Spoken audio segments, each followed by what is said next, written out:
Hey guys, welcome back to my channel, and for today's video is gonna be a get unready with me video, and also ang nire-request nyo at inaantay nyo na Q&A about my weight loss journey since it's already been a year and alam kong kailangan ko na kayong i-update.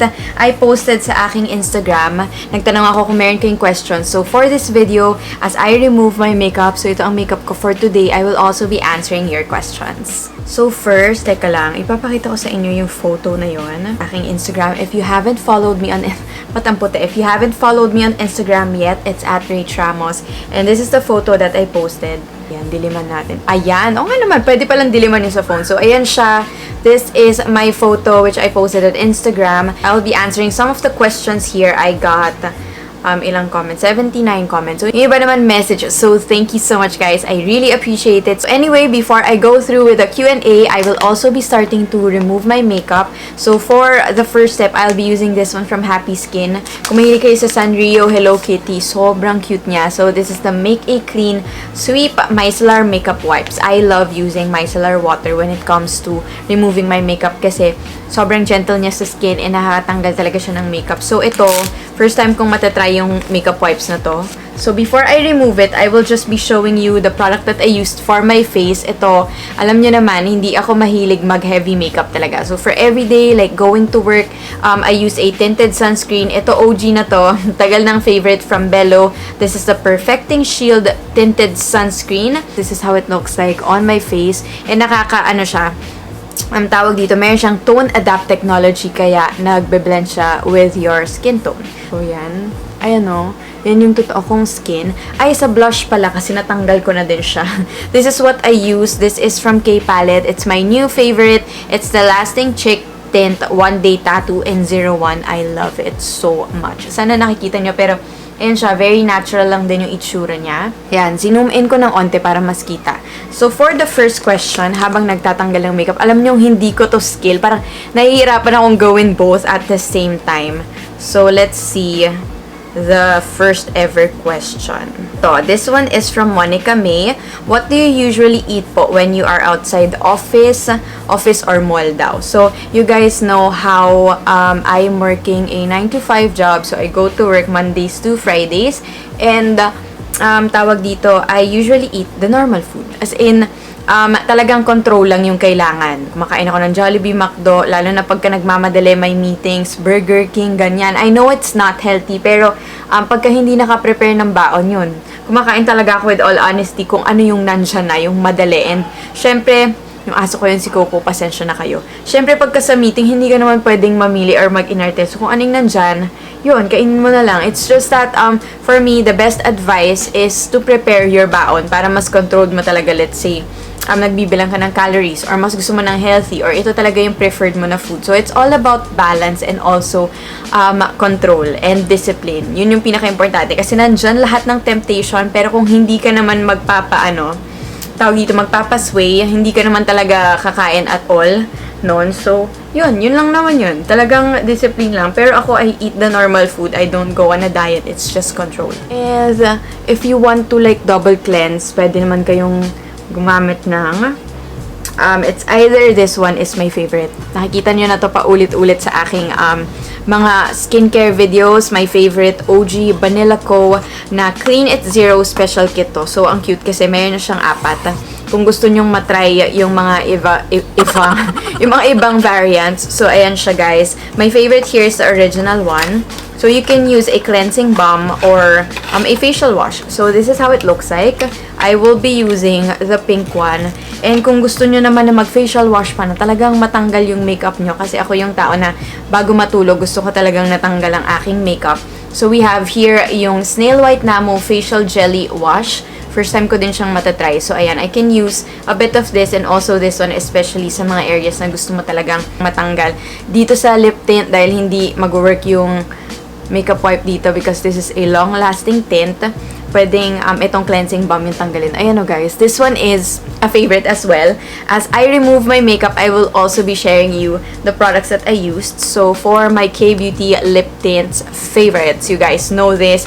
This is the watery tint from the Face Shop in number 4, Red Up. Tama ba? Tama. Red Up. So yung favorite ko is yung isa din na shade which is number 5. Pero itong number 4 yung suot ko ngayon, and this one will last you the whole day. As in, one of the best kbeauty tints ever. And I use this base, yung aking favorite lipstick from Clio. It's the Rouge Heel Velvet.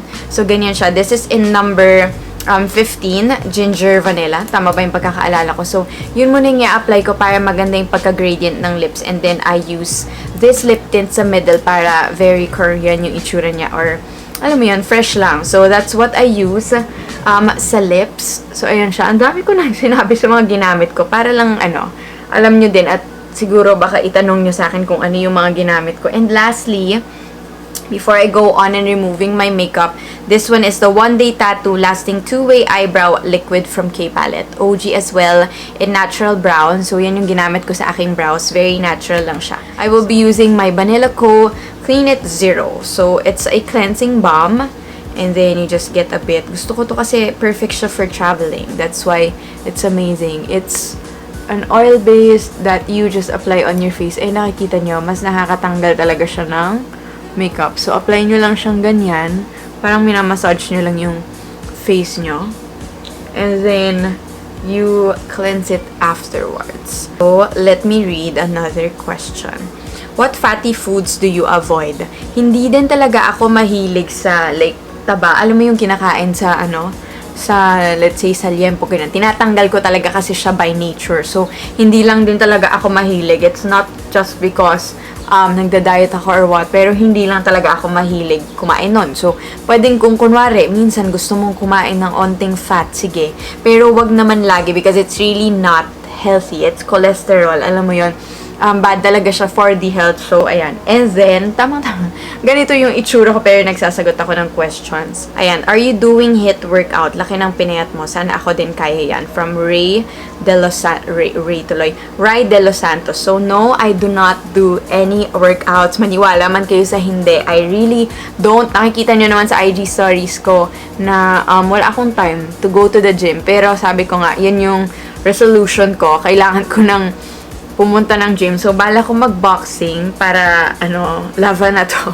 Gusto ko lang talaga siyang itry. Matagal ko na siyang gustong itry and also, yun nga, tingnan ko makakapag-gym ako. Pero yun nga, for this 1 year of weight loss journey, talagang finorce ko kasi nung May na, hindi, mag-workout ako para pumayat ako. Pero hindi siya nag-work. Like, nagsuka lang ako kaagad. So, sabi ko, okay, I need to lose weight first para mas mabuhat ko yung sarili ko.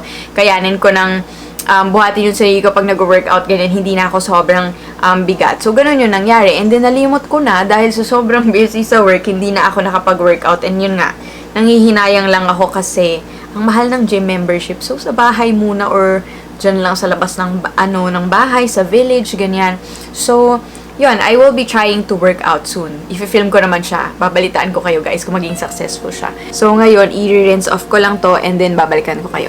So that's how I remove my makeup, and then for the next step, I will be using a mask. Kung gusto nyo lang naman ma-refresh ang inyong skin after a long day, or kung gusto nyo talaga siyang ma-moisturize, ma-brighten, or whatsoever, kasi iba-iba naman yung mga mask dyan out in the market. So I will be using this Some by Me. It's just a simple way of self-care for me. Yung masking, alam nyo naman na sobrang favorite ko yun. So, this is the Diamond Whitening Glow Luminous Ampule Mask. It's my first time trying out yung face masks ni Some by Me. And ang cute ng kanyang packaging. So, ganyan siya. This is how the mask looks like. Yung typical mask lang naman. And it's really soaked in serum. Yung ampule niya. So, ayan. Sana mag-brighten talaga yung face ko dito. I love anything that's brightening. So, anyway, ayan. So, magbabasa pa ako ng ibang questions before I end this video. So, this one is from stel0130.st. Can you give us alternative diets? Organic foods are expensive, so it's hard when you are on a budget. Kung nakita niyo yung mga vlogs ko before, tinry ko naman like yung mag-healthy-healthyhan. Like, let's say, buying sort of expensive food. Like sa salad stop. It's my favorite. Pero I cannot like afford to buy every day. Ang hirap magsalita kasi nahulog yung mask. Kasi, ayun nga, syempre, depende sa budget. But if you watch, like, videos, ako kasi mahilig ako manood sa tawag dito sa YouTube ng mga recipes and stuff like budgeted or alternatives. Connotation kasi na pagka-healthy, mahal, pero hindi yung totoo, guys. Except kung bibili ka sa labas or mag-healthy, anong tawag doon? Yung food program, ganyan. Yun talaga, guys. Mahal siya kasi maabot ng 2,000 a week ata. Yun. Pero kung matuto kayo ng recipes, you just search on YouTube. Madami dyan, guys. Doon lang din ako natuto. And lastly, for this routine, I will be applying this one from Nacific. Alam nyo guys kung gaano ko ka-favorite si Nacific, especially the phytoniacin line. So this one is the Fresh Herb Origin Cream. Nagamit ko na to and mayroon ako nitong travel size. Sobrang cute niya and I'll be using it like as part of my skincare, parang kumbaga moisturizer or yun nga, pang finish off ng aking routines. I'll just be applying it on my skin. Ganyan yung itsura niya. It's just a white cream.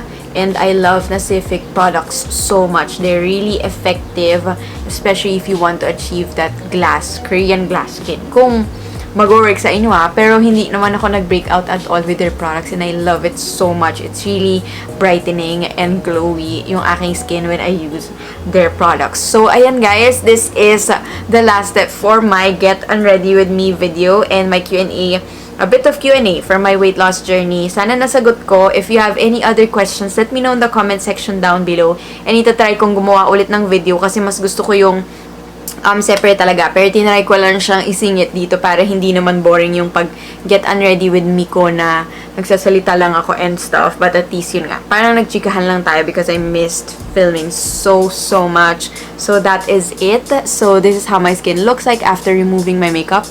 Wag niyo nang pansinin ng malaki kong eye bags. Alam niyo naman yan. So, ayun lang. And before I end this video, I also have good news para sunod-sunod na yung update ko for you guys. Lazada will be having their mid-year sale as much as 90% off.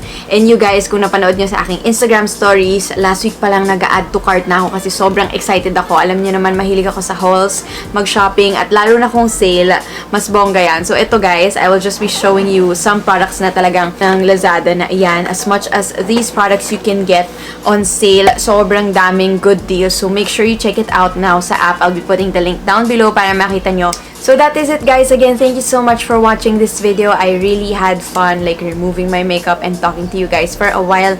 If you have any other questions or suggestions for my next videos, please feel free to comment down below. So, that is it guys. Again, thank you so much for watching and I hope to see you on my next videos. Bye!